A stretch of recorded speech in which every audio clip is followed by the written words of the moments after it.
آپ سے سلام دو نا وہ بڑے اکڑ کے لیں گے کہ ہم نے تو بھی کھانا کھانا ہے.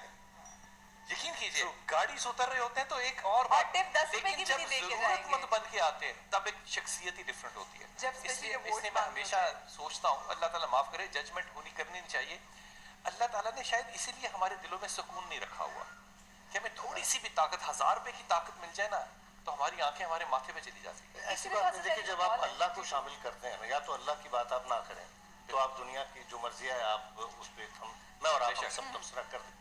لیکن جب ہم کہتے ہیں نا اللہ, تو اللہ تو کہتا ہے کہ ان اولیاء اللہ الا تخافوا ولا تحزنوا, کوئی خوف نہیں. تو اللہ کے جو دوست ہیں ان پہ تو کوئی خوف اور وہ محزن ہوتے نہیں. وابشروا فی جنت التی کنتم توعدون, ان سے تو جنت کا وعدہ کر دیا گیا یہاں پر بھی اور آخرت میں بھی, تو ان کو تو کوئی ہوتا نہیں ہے. باقی ہاں جو مجھ جیسے جاہل لوگ ہوں گے تو وہ ظاہر ہے اکڑ کے بھی چل رہے اللہ کرے ایسے جاہل میں پورے پاکستان میں بھرے ہوئے اور ایسے جاہل لوگوں کی ڈیفینیشن کیسے صاحب جیسی. اچھا آپ یہ بات ابھی صدر کی کر رہے تھے تو مجھے اس وقت ہنسی سوچ کر آ رہی تھی کہ ہمارے صدر کو پروٹوکول اس لیے چاہیے ہوتا ہے کہ کہیں ان سے کوئی سوال پوچھ نہ لے. ان میں سے 90% لوگ ہمارے صدر کی شکل کو نہیں پہچانتے. اس کی وجہ ہے نا, اس کی وجہ ہے کون اس ملک کا. ہمارا ملک جو ہے بدترین لہر سے گزر رہا ہے. ماضی میں آپ دیکھیے ذوالفقار علی بھٹو صاحب, بے نظیر صاحبہ, ان جتنے بڑے بڑے لیڈران ہیں ان سب کو اسیسن کیا گیا, بم بلاسٹ, مشرف صاحب کی گاڑی پہ بم مارے گئے. مطلب ہمارے یہاں جو جیو پولیٹیکل سچویشن ہے اس میں دہشت گردی کی وجہ سے ہم سب کو, جو ہمارے لیڈران ہیں, میرا خیال ہے ہم سب کو ان کا کیئر کرنا چاہیے, چاہے وہ کسی بھی پارٹی سے وہ نہ کریں کیئر, وہ نہ کریں.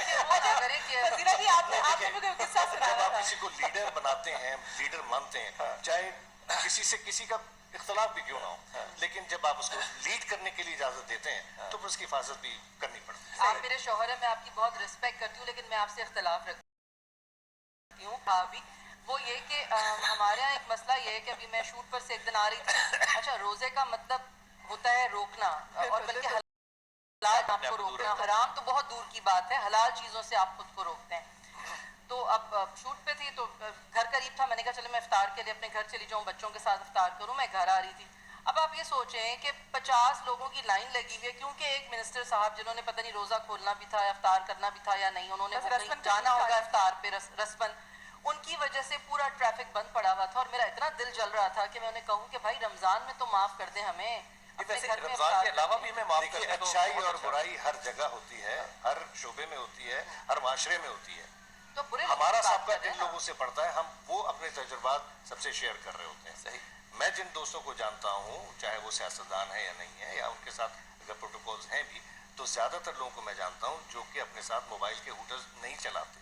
یقین مانیں چاہے کتنے بھی ٹریفک میں پھنسے ہو, میں نام لوں گا تو شاید برا لگے گا, لیکن میں نام سعید غنی کی میں مثال دوں گا, اور وہ لوگ ہوٹرز نہیں چلاتے.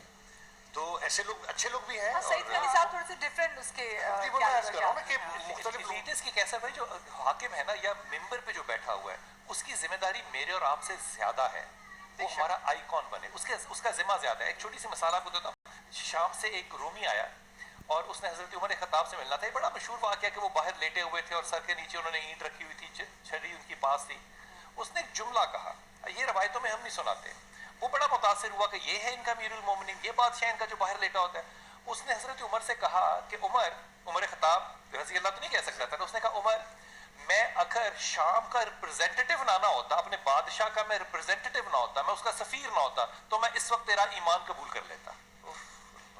میں صرف اس لیے واپس جا رہا ہوں تاکہ مجھے کوئی یہ نہ کہے کہ میں سفیر بن کے آیا اور یہاں آ کے تم لوگوں نے مجھے اپنا ایمان دے دیا اور میں بک گیا. میں واپس جاؤں گا, میں دوبارہ آؤں گا اور تیرا ایمان. یہ وہ جو ہیرو ورشپ ہے نا, آپ نے 100% صحیح بات فرمائی ہے. دیکھیے ہم بینگ مسلمز, بینگ فالوور نبی کریم صلی اللہ علیہ وسلم, ہم ایک غلطی یہ کرتے ہیں کہ ہم آپ صلی اللہ علیہ وسلم کے جیسا حلیہ بنانے کی کوشش تو کرتے ہیں کہ ان کے جیسے رنگ پہن لیں, لیکن ان کا کردار نہیں ہم لیتے, ان کی اسوائے حسنہ سے ہم نہیں سیکھتے. ظاہری پہ ظاہری پہ جا رہے ہوتے ہیں. جو ان کے اعمال تھے, جو انہوں نے لوگوں کے ساتھ ان کا برتاؤ تھا, ہم اس چیز کو بھول جاتے ہیں. مجھے لگتا ہے کیسا بھائی ہم ظاہری پہ بھی نہیں جا رہے. ظاہری پہ بھی نا شاہ صاحب ہم نے سلیکشن کی ہوئی ہے. مثال کے طور پہ ہم اوپر کے حصے کو ظاہراً رکھ لیں گے ویسا, لیکن اللہ کے رسول کا پیٹ اپنی کمر کے ساتھ لگا ہوا تھا. ہم یہ نہیں رکھتے. اللہ کے رسول کندھے جھکا کر چلتے تھے, ہم یہ نہیں رکھتے. اللہ کے رسول کبھی کسی کی آنکھوں میں آنکھیں ڈال کے نہیں دیکھتے تھے. اور کیسی خوبصورت عادت میرے نبی کی کہ میں یوں بیٹھا ہوں نا, مجھ سے کوئی یہاں بات کرے گا تو میں گردن موڑوں گا. نبی نے اس کی طرف جاتے تھے اور جب تک وہ شخص اپنی بات کو ختم نہیں کرتا تھا وہ اس کو رسپیکٹ سنتے دینا تھے. کسی کو. یہ سنتیں جو ہیں یہ ظاہری ہیں جو ہمیں لینی ہیں, یہ کردار کی ہیں, اس کے عبادات کا کوئی تعلق نہیں. میں تو خیر سنت کو فضیلہ کرنا جی عبادت ہی سمجھتا ہوں. آپ کچھ بتانے